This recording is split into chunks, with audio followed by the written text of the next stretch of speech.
Recording. Yeah. All right. So, good morning, everyone. In the name of the Father and of the Son and of the Holy Spirit. So, we left off in the middle of page 59. This is of Agathon 29. That was the last thing I was about to talk about. And so, here, they start off by saying how he was, very diligent to be careful to be to serve, to keep every commandment. And then they give an example. If he got into a boat, he would be the first to take an oar. In other words, he'd be the first to be working hard and laboring for other people. But then, despite how virtuous he was and how full of love of God he was, when it got to when it got to his repose, they saw that he was afraid, and he says, "How do I know if my labor was pleasing to God?" We're on page 59 there. And so it just goes to show that, even though we can do things as much as we can, but if God has given us very much, in other words,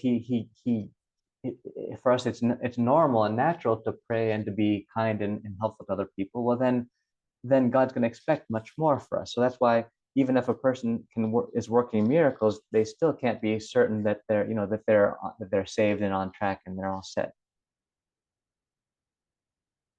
Okay, so that's all I had to say about Saint Agathon. So now we go into Amonas on page 60, and so then here, then the first one about Amonas, he was given this kind of advice to another monk. He says at the bottom of 60, he says, frame your logismos, in other words, thinking the way people who are in prison. For they are always asking, where is the governor? When is he coming? And they're just in dread of when, come in. They're just in dread of when the time is that they'll be judged. And so this is how he's saying that we also, these monks also need to have this constant remembrance of that, we also are like this, in the sense that we also will be judged at some point.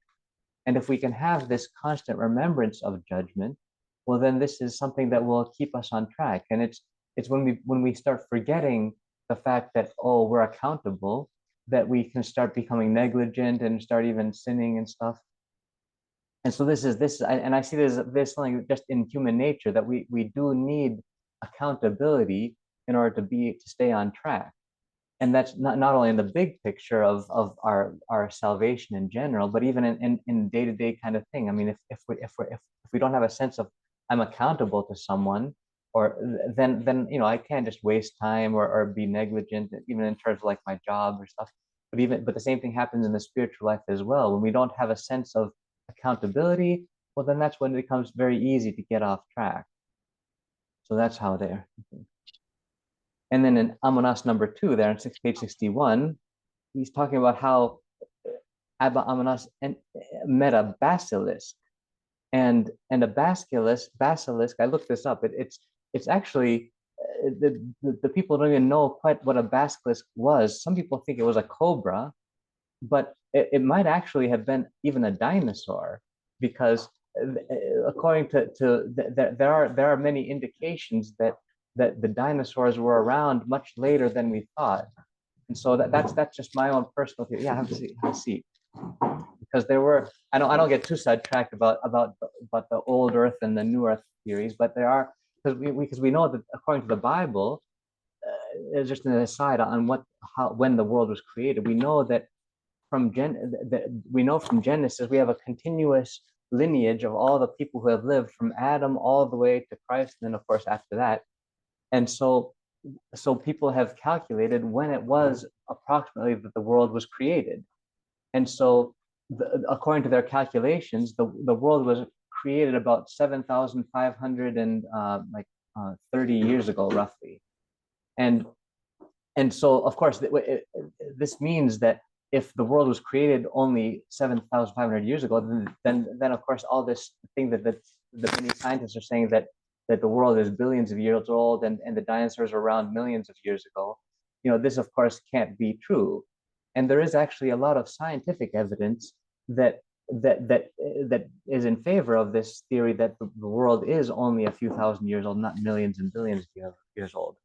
But I won't get into that now because that would be a whole another presentation that would last like maybe like even hours. But anyway, that's just my theory about what this basilisk was. It could very well have been actually some sort of some sort of dinosaur that was still alive in the time, because the way that the basilisk is described by some of the early historians, it's like something as big as a cow, but it's like is like dangerous as like a snake. And so, yeah, so it's a mystery what that was. But anyway, regardless of what that is, I mean, it just amazing to see how this Saint Amonas had so much prayer that he would just ask God for protection, and immediately this basilisk would just die. So that is, of course, yeah. Okay, and by the way, I just want to remind you, if you have any questions or comments, don't hesitate to just jump in and say it. Okay, so and then now in Amonas number 4 on page 61, there's a person, he's talking about what it is that can benefit us in the spiritual life. And this person says, oh, there are 3 thoughts I have. One is to wander around the desert, go around and where no one recognize me, or shut myself in my cell, or maybe eat every second day. And then Amonas says, none of these is going to really do you much good. But if you want to really progress spiritually, we're on page 61, then what you need to do is, yes, remain in your cell and eat a little each day, but always have in your heart what the publican said, and then you can be saved. And of course, what the publican said was, God be gracious to me, a sinner. And so this is an early version of the Jesus prayer, because the Jesus prayer as we have it now, the formula, Lord Jesus Christ, Son of God, have mercy on me, a sinner, or even the shorter form, Lord Jesus Christ, have mercy on me. This is something that wasn't, according to historians of the church historians, this wasn't something that was in the beginning of the church. They did have unceasing prayer, but it wasn't with that particular formula.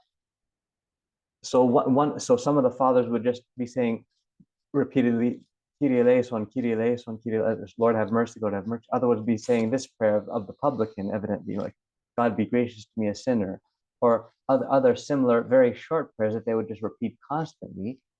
And this is something that the Holy Fathers found, that this is actually a very powerful way to remain connected to God, because the problem is, in the spiritual life, as our mind doesn't stop working, and there are constantly thoughts and constantly having temptations come at us.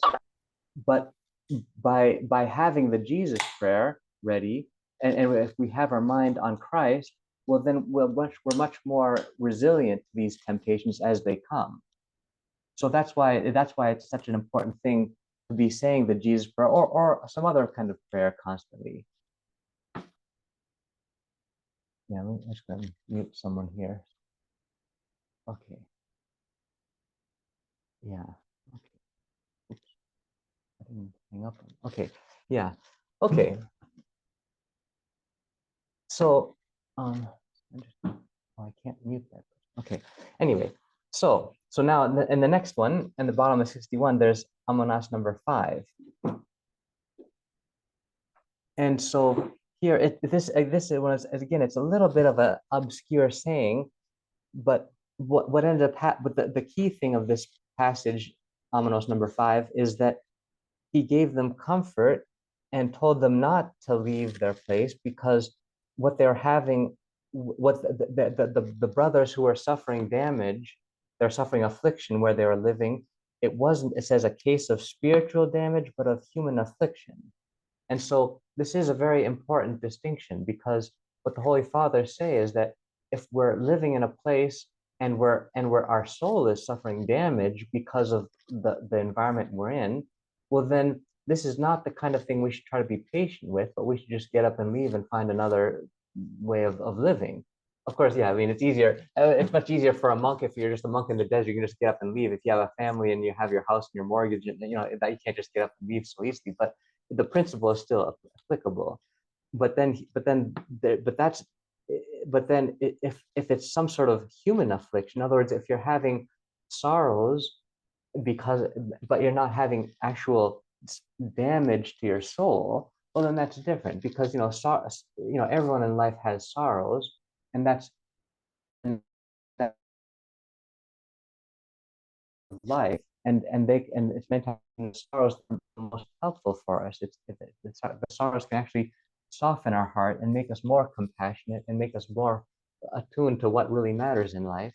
So these are human affliction, as it's called here. That's not necessarily a bad thing. It's not necessarily a good enough reason to flee from where you're being. But if you're suffering damage in your soul, well then yes, that's something to run away from. Okay. And then in the next one, on page 62 at the top, yeah, and then it talks about how Abba Amanas, while he was sitting in the public ferry, he sat there just braiding a rope, making a basket, weaving, but then also undoing it. In other words, he wasn't getting anywhere. He was just working for no reason. And the other monks were like, well, what's the deal? Why are you just working for no progress there and nothing profit? And he says, so that I am not always going around with my logismos engaged. In other words, so that his mind would be occupied, and that would be more. It'd be safer for him to fight against temptations in that way, and so and this ties in also with another saying of the Desert Fathers. They say that an idle monk, a monk who's doing nothing, is fought by 7 demons, but a monk who is busy doing something, who's doing working with his hands, is only fought with by 1 demon.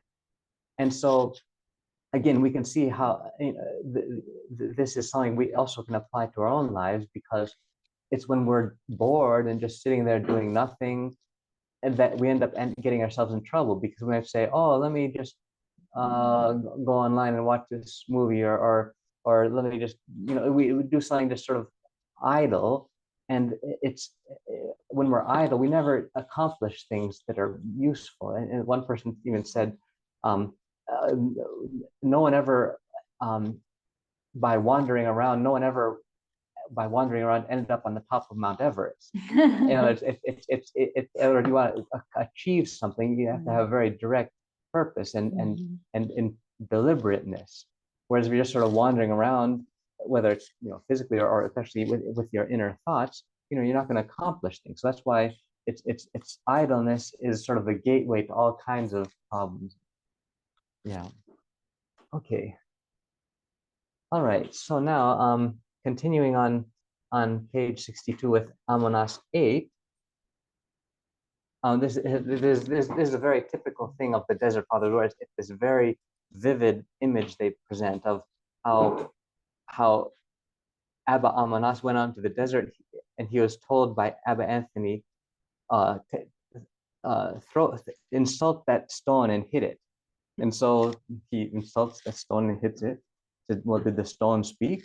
No. And it says, you too are going to attain that stature, and that is what happened.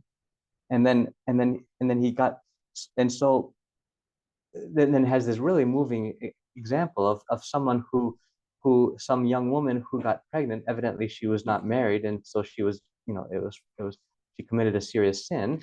And so what everyone was saying is, oh, this girl committed a big sin, you got to punish her and give her a big penance and whatnot.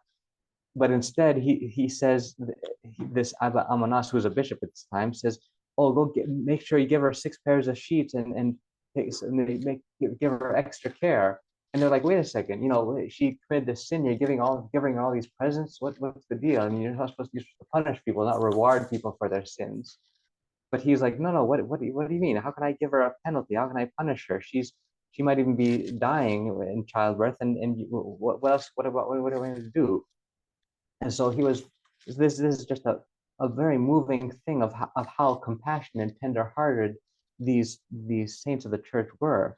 because even though in some ways you see that there's this sort of this harshness, this extreme, strictness, especially with themselves, but when it comes to being compassionate, they had a very tender heart. And so that's a very good example for us too, to see how yes, we can be very tough with ourselves, but then when it comes to being compassionate, this is where also Christ himself was very compassionate and tender-hearted.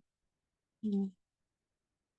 Yeah. And with the stone speaking, there's a similar story about the monk who sent the guy into the graveyard to yell at the. Yeah, in fact, I think this is coming up. Oh, is it? Sorry, yeah, you're spoiling it. I'm But spoiling it. yeah, My bad. but then here's a question for you guys. So he says, Saint Anthony said to Amonas, you're going to attain this measure where you are, even if someone insults you and hits you, you won't talk back. And then it says that Abba Amonas made such progress that he did get to this level. But the question is, how do you think he got there? I mean, how did he get to this point where you could insult him and hit him and he wouldn't be offended? Yeah, like what kind of practice? Letting someone insult you. Yeah. Well, definitely that's definitely part of it. And do you guys have any other ideas what he might have done to get there? Yeah, suffer. I think that's also a big thing, because one thing my elder would say, Yaranda friend would say, is that if you accustom yourself to calling yourself names, all day long, then and belittling yourself, well, then when the time comes that someone else will say, "Oh, you stupid," and whatever, then you have already heard it so many times that you're like, "Oh yeah, well, yeah, I am sort of stupid," yeah, and so you can handle it much easier. Yeah. Yeah. I called myself worse. What's that? Yeah, exactly. Yeah. In fact, I remember reading about some Russian elder who had a very good reputation, and so some people would come and say to him, "Oh, you holy elder, pray for me," and he would say up with these people, "Oh, they don't know who I am." But then one day someone else came to him and said, "Oh, what? You're the holy elder? What's so holy about you?" He didn't show him any respect at all. And then this elder went, and so then the elders went and embraces. "Oh, thank you. You're the only one who really understands me." So yeah, it is a beautiful thing when you can get to that level of humility and self-reproach. Yeah. Okay. And then, so last week, I think I jumped ahead to number 10 with it. There's the story about how there's a monk caught with a woman in his cell, but Abba Amaras hid the woman by sitting on the basket where she was hiding inside. And but then the beautiful thing is when he walks, but as they're all walking away, he then tells the monk, take care of your soul. He didn't tell the monk, what's wrong with you? Get your act together. And because this is a very important lesson, that he was trying to get the monk's conscience to start working. And I think this is an important lesson also for us, for those of you who have children or people that you're sort of in charge of, even in a work situation. If you can get them, you can get their conscience to tell them, hey, this is not okay. Well, then that's the most powerful way of correcting a person, because and perhaps you've experienced that yourself. When someone else tells you, hey, you shouldn't be whatever you're doing, eating candies or whatever it is you're doing, and it's not right. People can tell you that all day long, and you'll still sort of do it. But once your conscience actually tells you, oh, this really is not okay, but then that's when you'll really stop doing it. So that's a real art, to see how you can inspire people's conscience, how you can ignite that in them. Yeah. And then the last saying of Abba Amanas, when he was asked, what is the narrow and hard way that Christ talks about that leads to everlasting life? And he said, the narrow and hard way is to constrain one's own thoughts, lo yizmi, and to cut back one's desires in deference to God. And so what he sees is that in order to be on the path of God, it's primarily an inner battle. It's our thoughts. You know, there's that book that very popular book came out. Our thoughts determine our lives by Elder Thaddeus, and it's really true. It all everything we do in our life depends on what our thoughts are. So if we can be careful with our thoughts, well, then everything else will be on track. And so that's why he's saying this is where the battleground is. We have to be very watchful over our thoughts and make sure that they're on track, and then everything else will follow.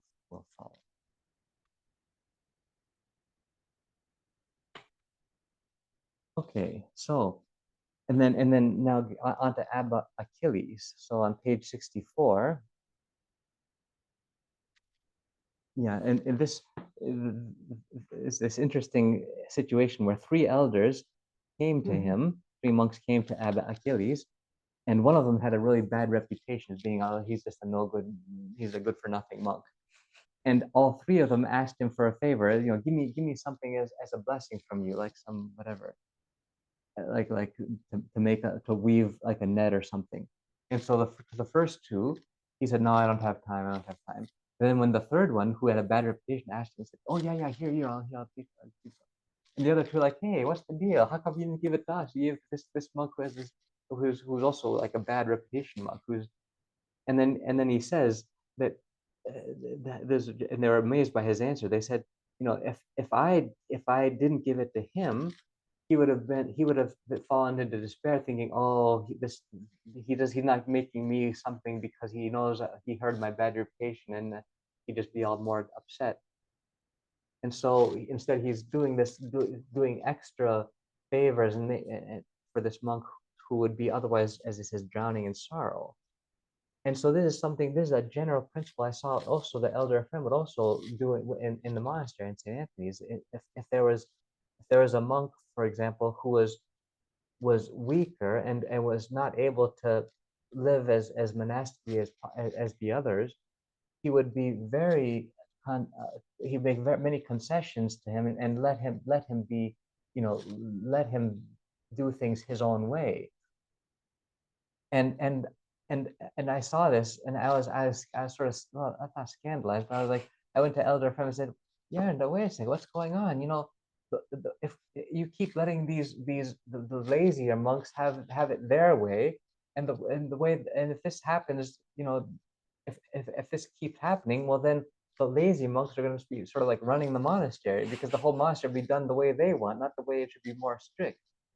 He was like, no, we need to be patient with these people. You know, we can't demand more than they're ready for. And so yeah, and so I'd say in the same thing also, I would say applies in a family too. You know, if there's for example, if there's someone, if one of your children, for example, doesn't want to fast very strictly, well then, yeah, you do need to, you know, maybe make some concessions and make it a little bit less strict for his sake or her sake, so that you can keep people all together. And so these are very subtle things of how to lead souls. It's St. John Chrysostom, he would say the most difficult thing of all in the world is to lead souls, because there's so it's a whole art and science how to guide a soul and bring them from where they are in a weaker or in a state of illness to health. Yeah. Yeah. Okay. And then Achilles number 2 here. He said he once knocked at his door to give him some apples, which is like a super nice treat for his father's out in the middle of the desert. And then Abba Achilles says, you know, oh, I really wish you didn't knock on my door now, even if we're mana. And he says, like from heaven. And he says, and don't go to another cell knocking the doors, because the reason why was clearly because these monks were in such states of prayer and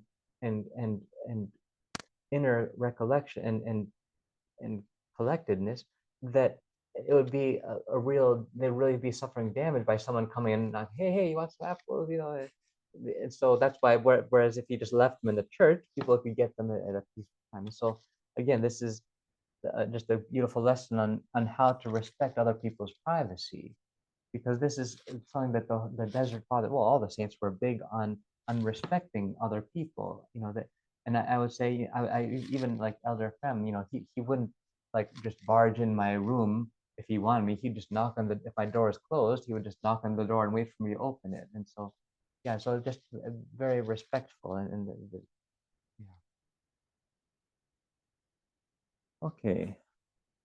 Yeah, and then this number 3 here, this is actually quite humorous, and it's, so this is where, so Abba Achilles once came to the cell of one other monk, Abba Isaiah, and he found him eating. He was putting salt and water in a dish, and he had hidden it behind the rope so he wouldn't see it, because evidently, that's in those days, I guess they were so ascetical that to put salt and water and have some bread in there and dip it in, that was just like luxury food.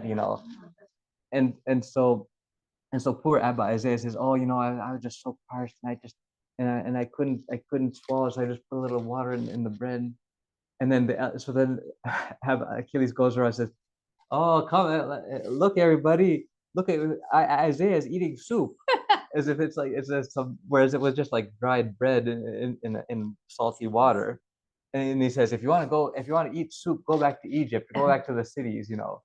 And so, yeah, so it's a little puzzling, because this is sort of out of character. You don't usually, humiliate people publicly. That's not really a nice thing to do generally. But I'm guessing, and my guess is as good as yours in this, perhaps, because it's a little bit unclear why he would humiliate him. But I'm thinking that maybe because this really was a luxurious kind of thing, and they wanted to keep the level of asceticism very high. They wanted to sort of He wanted to sort of warn people that, hey, this is not okay to do here. That's too luxurious by our standards. And so, yeah, but still is a, and I'm sure the other thing is that since Achilles knew Isaiah, I'm sure he knew that by publicly humiliating him in this way, it wouldn't be something that would affect him negatively and make him all like, oh, I can't believe, angry or vengeful or something. I'm sure he knew that this monk would have been able to take this humiliation in stride and actually even profit from it. And so that's also why I believe that he would do this.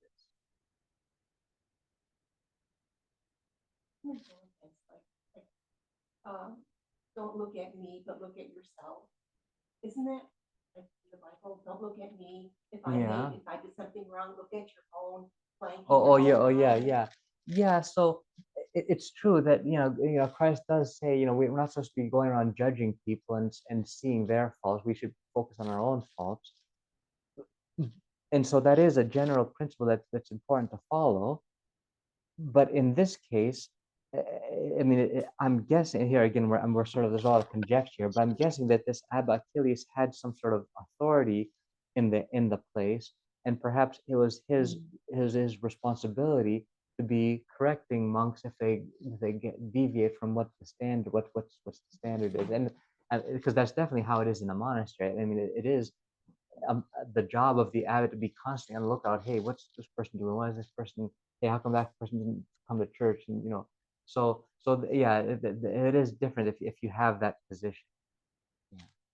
Well, didn't they say that, isn't there like a saying somewhere that one of the saints or the fathers or something says like back at, they ask what the next fathers are going to do, and they come and they say, Yeah. oh, we're really strict, and the next set will be even less, and the ones in the Yeah. last days, they're not even going to be like, Yeah, there was a prophecy, and I bet it's gonna come oh, up sorry, later I in the book. can't. Yeah, you're giving away all the highlights that are coming. But yeah, there was a prediction of the Holy Fathers, of the Desert Fathers, that as monasticism would pass through the centuries, it would get more and more lax.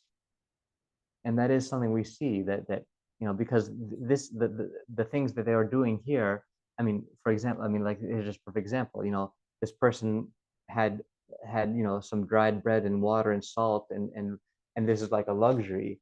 So obviously that for us, that'd be like, well, that's That's it. Even that's not even a luxury. That's like difficult stuff. So yeah. Yeah, yeah. Yeah, yeah, yeah. Okay. Yeah, and then now and then Achilles number 5 here on page 65. He, they said they found Abba Achilles and they said he had worked all night producing much rope. And he said, I've been from evening until now, I've braided 20 fathoms and I don't really even need them. But maybe God will be angry and accuse me, saying, why do you not work when you're able to work? This is why I toil and do it to the best of my ability.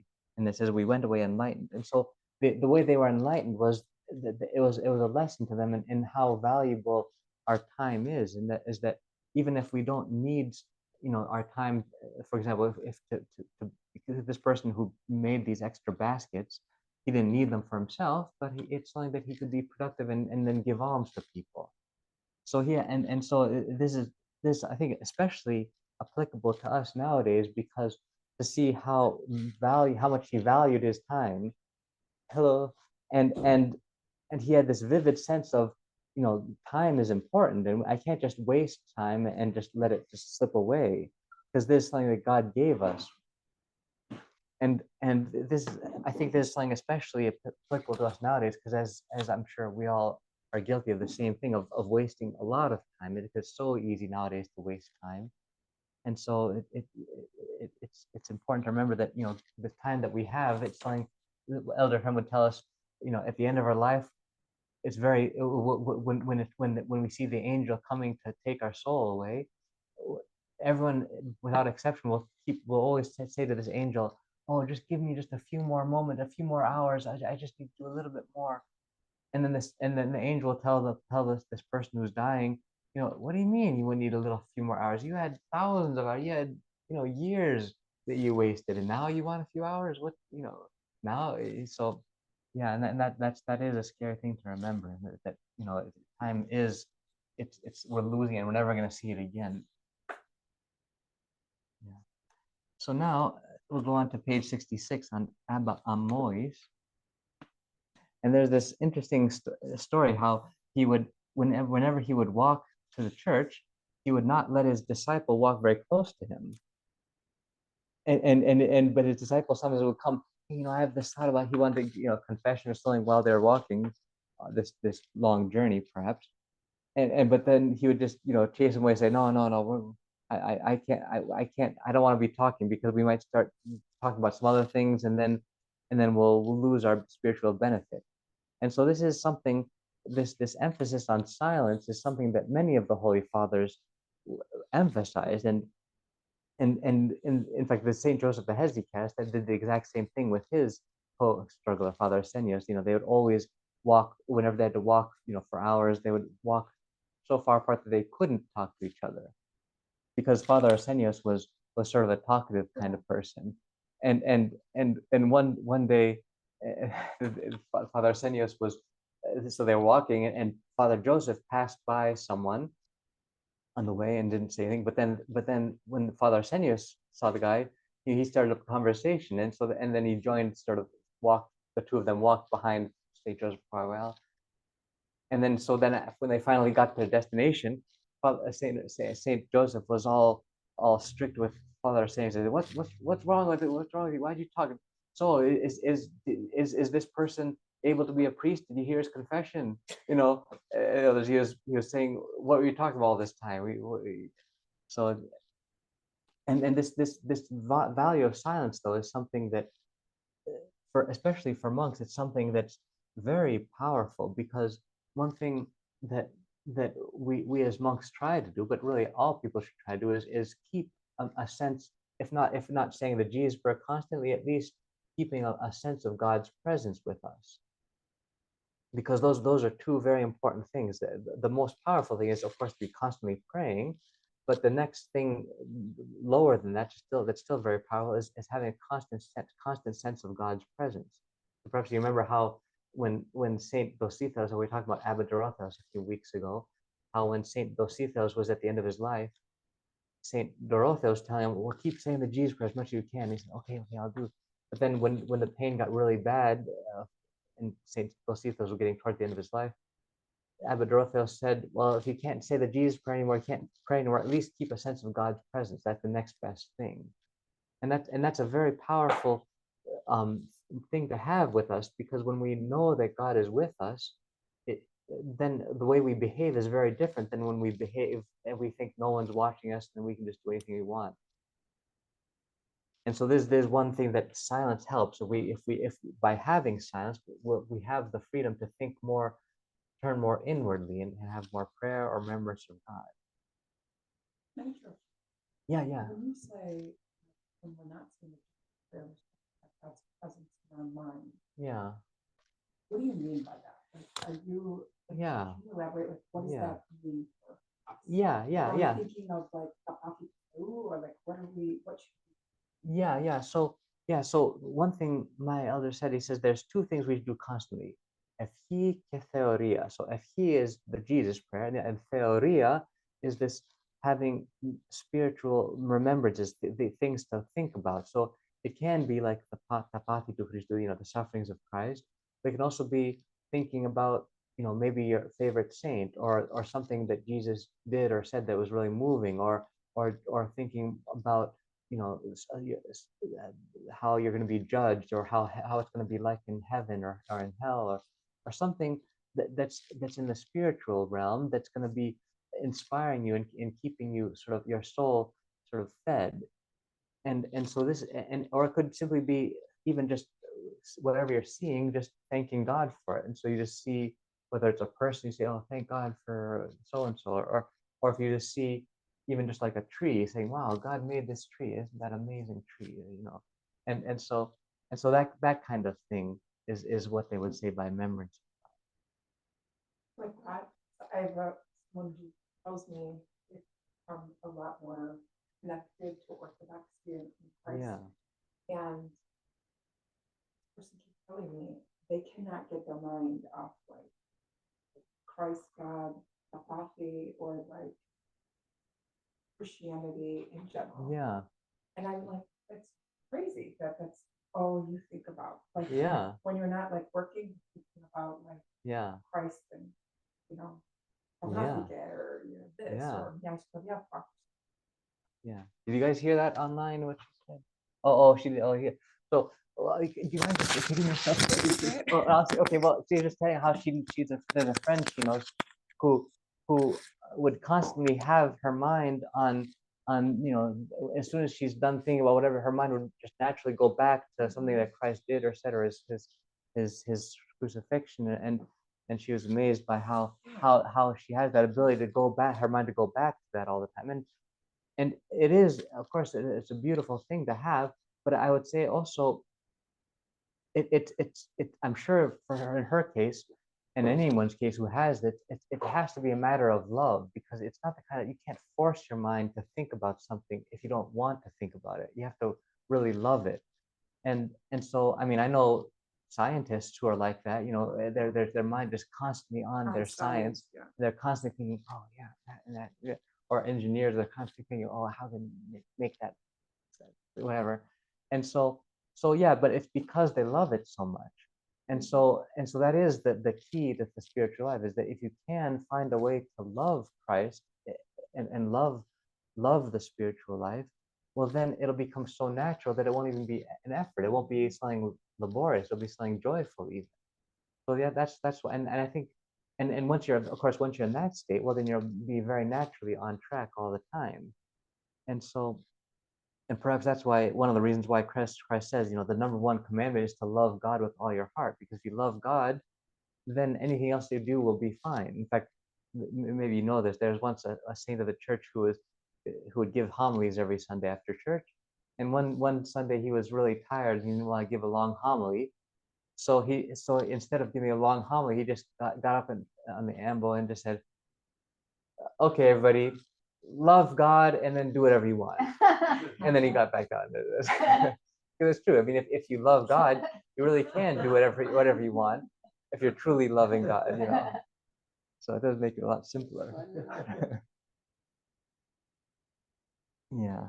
Well, and the Saint Nicodemus says concerning the soul for people who are looking for like Yeah. remembrance things, right? It's in like the New Rome prayer book. And so he's got like the meditations concerning the soul. And so like you flip and it's 31 days. And so day Yeah. 1, and then it gives like, you're going to die.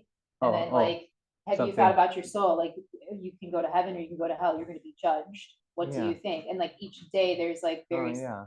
very scary sayings. Yeah. But it really puts your mind into Yeah. like the Yeah. right mindset. Yeah. Yeah. Okay.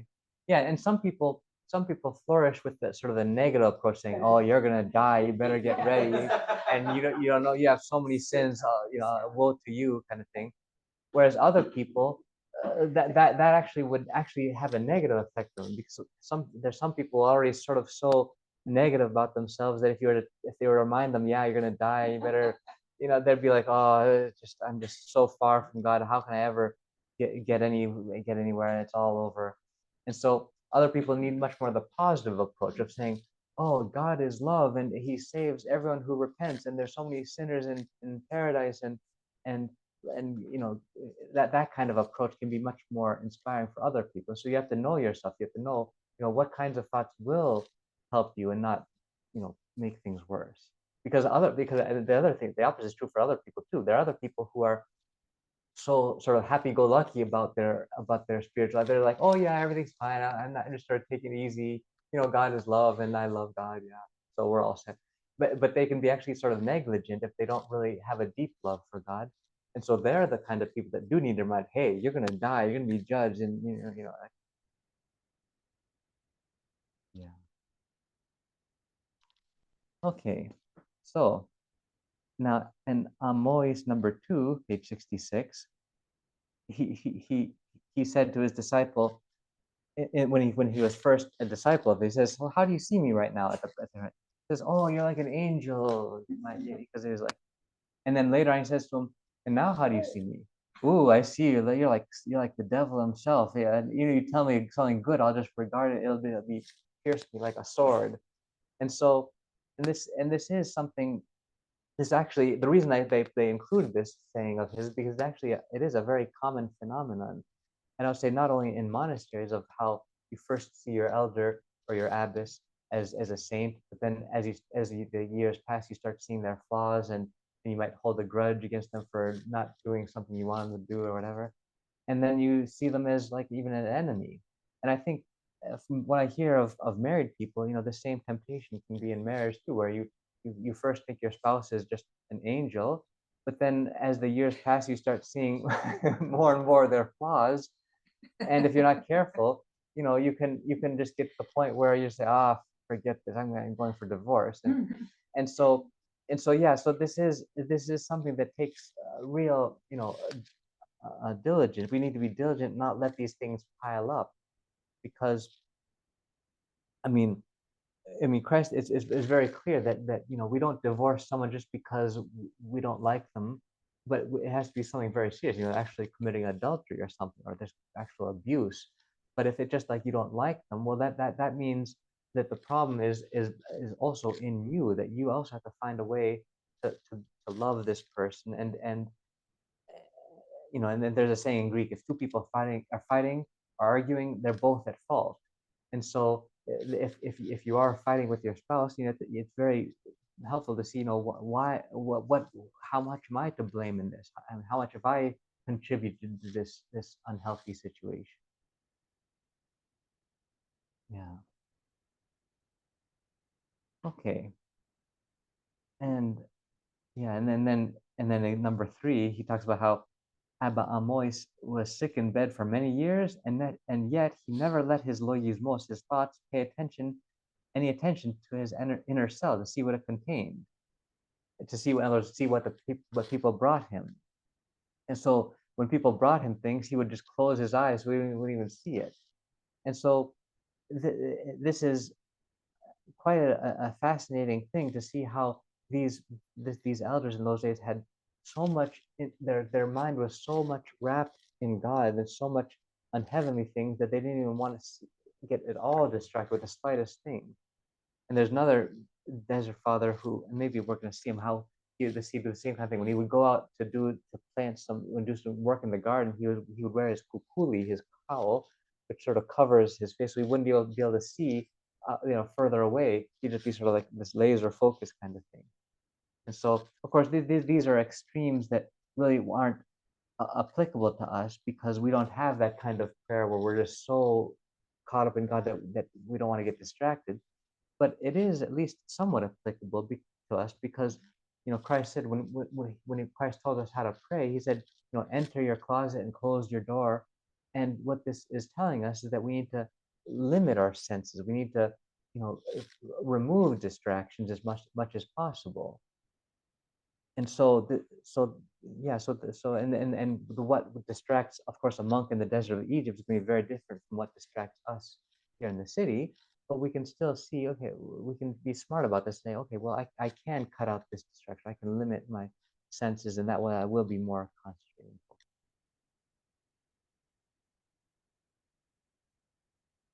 Okay. And then in Amois number 4, top of page 67, there, it talks about how a monk went to him and begged him to say something, to give him some piece of advice. And he stayed even for 7 days, but still this elder didn't answer him. And then he just sent him away saying, off you go, just do your best to pay attention to yourself. As for me, he says, my sins have become a wall of darkness between me and God. And I believe he wasn't just speaking humbly. I believe he really meant this. Of course, the sins that these monks were doing compared to what other people would be doing are trivial things, but still, in God's eyes, if any, that God had, of course, much higher standards for these people. So the whatever sin it was, it could even be just like being distracted in prayer. I mean, for them, that's a sin. It says it became a wall of darkness between me and God. And this is something that we see also in other saints, how they say that knowing God's will, because that's what this monk wanted. The monk came to this elder to have some revelation from God to tell him what to do with his life. But the level of being able to know God's will, it's a very rare thing. And one thing that made a big impression in the life of Saint Ephrem of Catanakia was that he said that he was reminiscing on the old days, and Saint Ephrem was saying of himself, yeah, in the old days I had so much prayer that I could ask God anything, and he would tell me very clearly what his will was for some person or some situation. But then, and at the same time, friend was saying, but now that I'm older and not at that level of intensity I was when I was younger, I don't have that anymore. I can't just ask God and get His will just like that. So yeah, this ability to know God's will, it's a very lofty kind of thing. Yeah. Okay. And then the last part of Amois on 67 was how they made 50 measures of grain and they had a whole bunch of wheat they had set out there, put it on the sun to dry out so it wouldn't get moldy, and but then before it was even dried, how about Moy says, okay guys, we're out of here. This place we're being harmed spiritually. And they're like, wait, what? We just worked to get all this grain in the sun to dry, and then you were telling us we have to go. And he says, but they went anyway. And this kind of otherworldly mindset is something common among the saints. We see it, and like Saint Joseph the Hesychast had it also. There's this time when he was brought some fish to his brotherhood there, but the time that the fish came was late in the afternoon, when it was about time for them to rest, because what their schedule was, they would rest early in the afternoon so they could get up, in the early evening and stay up all night and pray. So Saint Joseph had to choose, either we're gonna clean the fish and cook it so it won't spoil, but then we'll also miss out on some hours in our prayer, or we'll just leave the fish and we'll do our prayer, and the fish will spoil. And Saint Joseph said, "Okay, guys, we're gonna let this fish boil. We're not even gonna bother cleaning it. We're gonna let it go to waste because our prayer is the number one thing. We don't need to have this fish. We have plenty of dried bread, you know." And so, and he even said to me, "I'm doing this as a lesson for you, so you'll remember the rest of your life that the number one thing is our connection with God, and all this other thing, having extra fish or whatever, that's secondary." So yeah, so that's of course you can do that if you're in a monastery and everyone's on the same page, but it wouldn't work obviously. And if you're in a family and you say, okay, we're gonna yeah, that wouldn't work. But it is at least inspiring to see how important this connection with God was for them.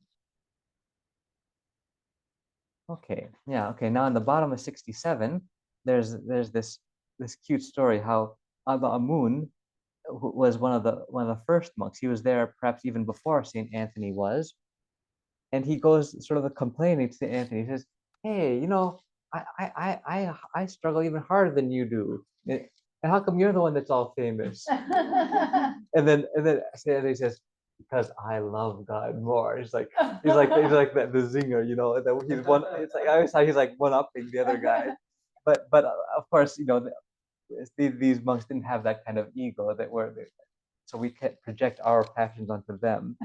But I think I believe that St. Anthony was saying is not sort of showing off, but really, showing him, out of care for his soul, to show him that, yeah, so you can fast all you want and be super ascetical, but if you don't love God, well then that's not, it doesn't, it's not, it's not gonna make it, it's not gonna bring fruit, it's not gonna affect and touch people. And this is something that many of the saints of the church said about the importance of love. Of course, you have, Saint Paul saying, if I have faith to, he said, if even if we speak with the tongues of men and of angels, have the gift of prophecy, know all mysteries and knowledge, have all faith to move mountains, give away all our possessions, etc., etc., but we have not love, we are nothing. And so this is something that by extension, other saints of the church have said this, like about, so for example, Saint Athanasius the Great said, no matter how hard a person labors, if he lacks love for his neighbor, he has labored in vain. And Saint Maximus the Confessor also said, if every ascesis, every struggle lacking love is foreign to God. And there's another saint I found that had a similar thing in 7th century Gaul in France, Saint Achard of, I don't know how to pronounce this, Jumieges. Anyway, he said, on his deathbed, he was warning his monastic disciples. He says, you have borne the yoke of penance and have grown old in the exercise of religious duties in vain if you do not sincerely love one another. So I'm guessing that he noticed that these monks probably didn't have very much love for each other. That's why he's like getting on their case. Yeah. Is that like working for the wrong reason? Well, it's the trap of the Pharisee that we all fall into in small ways, because the mistake that the Pharisee made was he had this sense of, okay, here are the rules, I'm going to do all the rules and forget about the spirit of the law. And so that's something, just because we don't so we can fall into the same thing now, because we have a bunch of Christian rules too. For example, we have the rules, oh, you have to fast on Wednesday and Fridays, or you have to do this and you have to do that and do that. And if we forget about the reason why we have all these rules, then we can become a Pharisee and do it not out of love of God, but just because we want to be the number one pastor, or the number one person who prays the most, or the one who goes to church most often, or goes to all the book clubs, and so if we're doing it out of ego and not out of love for God or love for people, well, then it becomes actually something that hurt us. Yeah.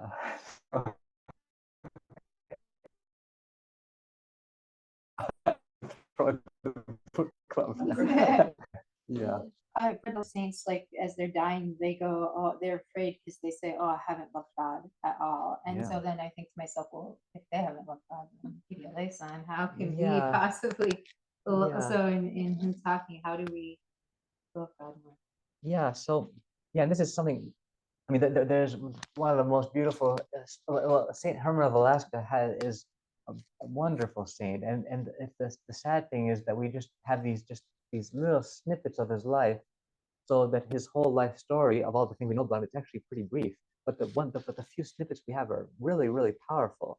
And there's this one incident where there's a there's he goes on board a Russian ship there in Kodiak, and there are all these officials, all these they're Russian, so they're Russian Orthodox people. And he goes on he's this poor ascetic with just all in rags, but they knew that he had a very good reputation for being someone very wise, and so they invited him on board to have a discussion with him. And so they asked him, so he asked these all these official Russian governors and everything. So what is it that you guys think is the most important thing? And one person says, oh, it's becoming rich, or having your own ship, or having a really beautiful wife, or whatever. Everyone had said their whatever they thought was the most important thing. And he said, well, okay, yeah, all those things are really good, but and I see what you really are trying to do is love something that you consider really worth loving. And they say, yes, we love what things that are worth loving. And then he says, well, the way I see things is, the person who's most worthy of our love is God himself. He created the world, he created us, he died for us, he did so much for us. And don't you think that loving God is most important? He's most worthy of our love? And they all said, oh yes, you're right, yes, definitely is most worthy of our love. And so then he said to them, so if that's how it is, let's from this very moment strive to and then he asked them, so do you guys love God? And they're like, oh yes, we love God, because they're all Orthodox Christian people. And then he says, oh, well, I'm so happy to hear that, because even though I've been a monk now for decades, I still find myself not loving God, because if I loved God, I would just be constantly thinking and constantly talking to him, and I would just be moved to tears every time I heard his name. Is that how you guys love God? And they're like, well, no, not really. And then he says, well, since that's how it is, let's make a new beginning. It says, from this very day, from this very moment, from this very hour, let us strive to love God with our whole heart. And that's the saying that he has in many of his icons of Saint Herman. They have that, from this very hour and moment, let's strive to love God with our whole heart.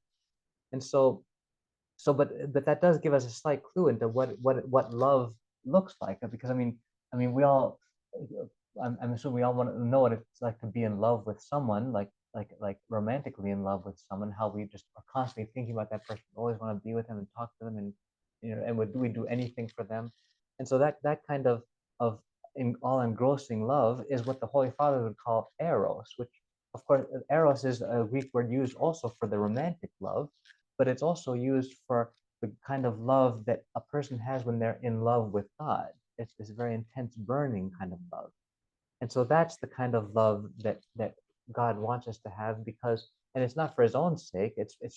God knows that if we have that kind of love, well, then we ourselves will be in a very good, pleasant, blissful state. And that's our, and that's why that is the number one commandment, of course, that Christ says. The first commandment of all is to love God with all your heart and all your soul.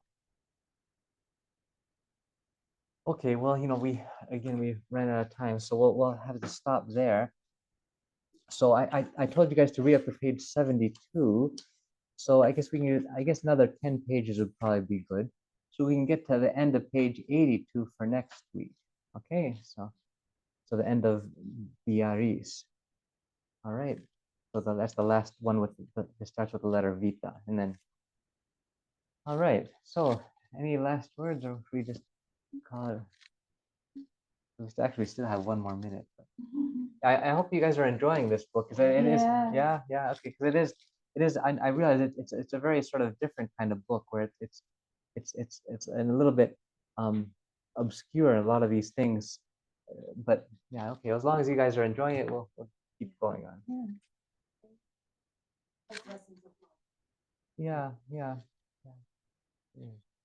Oh yeah, and and next, I guess, I downloaded some photos of the skeet where they were living, but I'm not ready with my electronics to show it to you. But next time I'll post it. I'll put it on the screen for all you guys online. Also, I'll be able to pass it around. But it's really actually quite interesting to see how they lived. I mean, because we see what they're saying, we don't have a sense of what their living arrangements were.